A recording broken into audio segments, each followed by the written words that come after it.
Welcome to This Explainer. Today, we're diving into a seriously wild, age-old mystery. Why is it that completely disconnected ancient cultures, literally all over the globe, predict the exact same dramatic end to the world? I mean, whether it's a rider on a white horse, some final battle in the frozen north, or a massive global flood that just wipes the slate completely clean, humanity has been obsessed with its own destruction for thousands of years. It kind of makes you realize doom scrolling isn't a new phenomenon after all, right? Today, we're going to unpack the hidden architecture of the apocalypse. So let's just put the big question out there right away. When we look at these shared visions of cosmic fires and global floods, what are we actually looking at? Are we talking about shared ancestral memories from our deep, deep past, or are these urgent psychological warnings for our future? Okay, to actually solve this, we've got to radically shift how we read these ancient texts. We have to look past the ego of our own specific religions and honestly look past the literal details. Religious texts are absolutely packed with fantastical imagery, like the Hindu story of a monkey swallowing the sun, or a man literally lifting a mountain. If we get stuck debating the physics of those events, we miss the point entirely. We have to dig deeper and search for the metaphorical truth these cultures were trying to communicate. Right, so let's start with the Hindu perspective, specifically looking at the ancient Puranas. They introduce this fascinating concept of the four yugas, which basically represents cycles of time. According to this philosophy, time isn't a straight line at all, it's a circle. And right now, supposedly, we're living in the Kali Yuga. It's a period marked by profound spiritual darkness, moral decay, and just a general, across-the-board decline in human virtue. But here's the thing. The Kali Yuga doesn't just drag on forever in the dark. Hindu texts prophesy that at the very, very end of this age, humanity will be visited by the final avatar, a figure named Kalki. And Kalki is described as arriving on this magnificent white horse wielding a blazing sword. His whole purpose? To completely destroy the overwhelming evil that has corrupted the world, and to essentially hit the cosmic reset button. That way, the cycle of time can begin all over again in an age of truth. Now check out the uncanny similarity between these two completely different worlds. On one side, you have ancient Hindu texts detailing Kalki's arrival. On the other, you've got the Christian Book of Revelations. Both of these vivid descriptions feature this ultimate reset of the world being led by a savior arriving as a rider on a white horse to lead a final battle between good and evil. I mean, the imagery is virtually identical. No way that's just a coincidence, right? You know, this whole concept of hitting a reset button when humanity loses its moral compass, it's a global phenomenon. But the apocalypse isn't just about cosmic fire and blazing swords.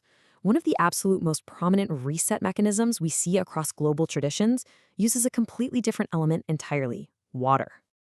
Just trace the overlap here. It's wild.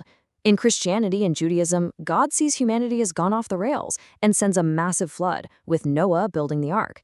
In Islam, the exact same narrative is told through the figure of Nu. But even further back, in Hinduism, we have the story of King Manu, who's guided by a fish avatar to survive a world-ending deluge. And if we go all the way back to ancient Mesopotamia, we find the Epic of Gilgamesh telling a nearly identical survival story. Cultures from all around the world share the exact same story of a flood wiping the slate clean. Let's pivot from the floodwaters up to the frozen north. In Norse mythology, the end of times is known as Ragnarök. Now, this isn't a flood, but rather a final world-ending conflict. We're talking a brutal winter and an epic battle of the gods. But here is the incredible, surprising twist. Just like those previous stories, the destruction is not the absolute end. Even this violent Viking apocalypse ultimately leads to the earth rising from the water, reborn, green and beautiful once again. The cycle restarts. So that brings us to the ultimate question, doesn't it? Are these literal calendars of doom? Should we really be waiting around for a literal man on a horse to fall from the sky? Or do these identical stories point to something much, much deeper about our psychology and the way we organize our societies? It is so easy to fall into a major trap right here. Extremists will often use these apocalyptic stories as a literal false lead. They leverage these dramatic narratives to spread fear, breed hatred, or claim religious supremacy over everyone else. They'll argue that their specific version of the end times proves the other side is the enemy. It basically becomes a weapon for division rather than a tool for understanding. But, if we put aside those divisive sectarian egos for a second, a much more unifying picture emerges. Figures representing divine truth, like Ram in the Hindu tradition, they are meant for everyone. The underlying messages of these world-ending myths are absolutely not about one tribe defeating another. The core messages of truth and morality are completely universal. So the true meaning of these prophecies isn't some circled date on a calendar waiting for the sky to fall. Actually, scratch that. It's more like a timeless reminder of Dharma.